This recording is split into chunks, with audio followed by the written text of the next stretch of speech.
ఈరోజు మన రెసిపీ వచ్చేసి చుక్కకూర.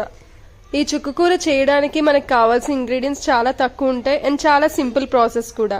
సో ముందుగా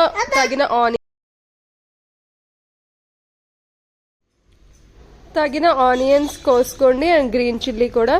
కొంచెం ఆయిల్ యాడ్ చేసుకొని ఆయిల్లో ఫస్ట్ చిల్లీస్ తర్వాత ఆనియన్స్ వేసుకోండి. ఆనియన్స్ కొంచెం వేగాలి అంటే కొంచెం సాల్ట్ యాడ్ చేసుకుంటే బేగా వేగిపోతాయి. తగినంత సాల్ట్ వేసుకోండి. సో ఇవన్నీ బాగా వేగే వరకు మనం కాసేపు వేగించాలి.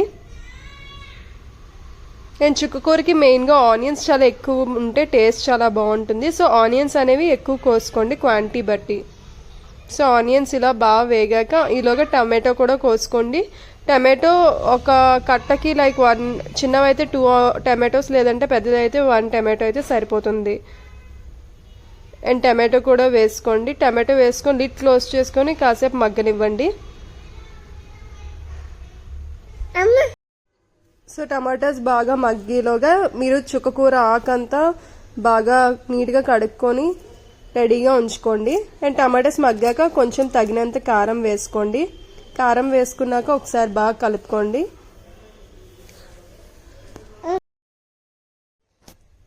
ఆకంతా పెద్ద కాడలు లాంటివి తీసేసి చిన్న కాడలు వేసుకోండి. సో చిన్న చిన్నగా కోసుకొని ఆకంతా బాగా వాష్ చేసుకొని ఈలోగా ఉంచుకోండి సైడ్న. సో చూసారు కదా మొత్తం అంతా బాగా దగ్గరికి అయ్యింది. టమాటాస్ అవి బాగా మగ్గాయి. ఇప్పుడు మీరు లిడ్ తీసేసి ఆకు అనేది ఇందులో యాడ్ చేసుకోవచ్చు. అండ్ చుక్కకూరకి వాటర్ అది ఏమీ యాడ్ చేయక్కర్లేదు, ఆకులోనే చాలా వాటర్ అది వస్తుంది. సో ఆకంతా ఇలా యాడ్ చేసాక కాసేపటికి ఆకంతా మగ్గిపోతుంది. సో ఆకంతా ఇలా యాడ్ చేసుకోండి. మాకు చుక్కకూర అంటే బాగా ఇష్టం, బట్ మేము ఉంటున్న ఏరియాలో చాలా తక్కువ దొరుకుతుంది చుక్కకూర.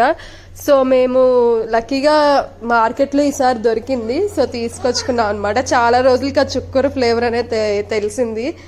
చుక్కకూర టేస్ట్ పులుపు అయితే ఎవరికి నచ్చుతుందో వాళ్ళకి బాగా నచ్చుతుంది. మైల్డ్గా పులుపు వస్తుంది. సో ఆకంతా ఇలా యాడ్ చేసుకోండి. ఇలా యాడ్ చేసుకుని లిడ్ క్లోజ్ చేసుకోండి. కాసేపటికి ఆకంతా మగ్గిపోతుంది, వాటర్ అంతా వచ్చేస్తుంది. వాటర్ ఏది యాడ్ చేయక్కర్లేదు, ఇందులో వాటరే సరిపోతుంది. ఆ వాటర్ అలా ఇంకే వరకు మీరు స్టవ్ మీద ఉంచితే సరిపోతుంది. కర్రీ అంతా బాగా దగ్గర పడుతుంది. సో చూసారు కదా కాసేపటికి ఆకంతా ఇలా మగ్గిపోయింది. అండ్ ఆకులో కూడా చూడండి ఎంత వాటర్ కంటెంట్ ఉన్నదో.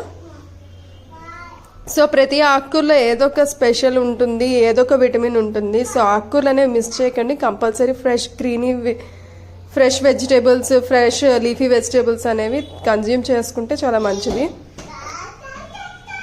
సో చూసారు కదా కుతుకుతులాడుతున్నాయి. సో ఈ వాటర్ అంతా పోయే వరకు మనం ఉంచుకోవాలి.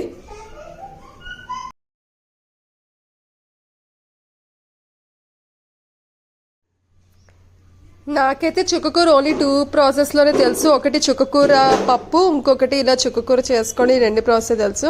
ఇంకా ఎవరికైనా చుక్కకూర వేరే విధాలుగా చేసుకునే ప్రాసెస్ అది తెలిస్తే మాకు చెప్పండి. లింక్ అనేది షేర్ చేయండి కమెంట్స్లో, ఇంకా వెరైటీగా ఎలా చేసుకోవచ్చు అనేది. సో చూసారు కదా వాటర్ అంతా ఇలాగా ఎక్కువగా బయటకు వచ్చింది, ఆకంతా బాగా మగ్గింది. సో వాటర్ అంతా ఎవాపరేట్ అయిపోయే వరకు ఉంచుకుంటే సరిపోతుంది మీరు.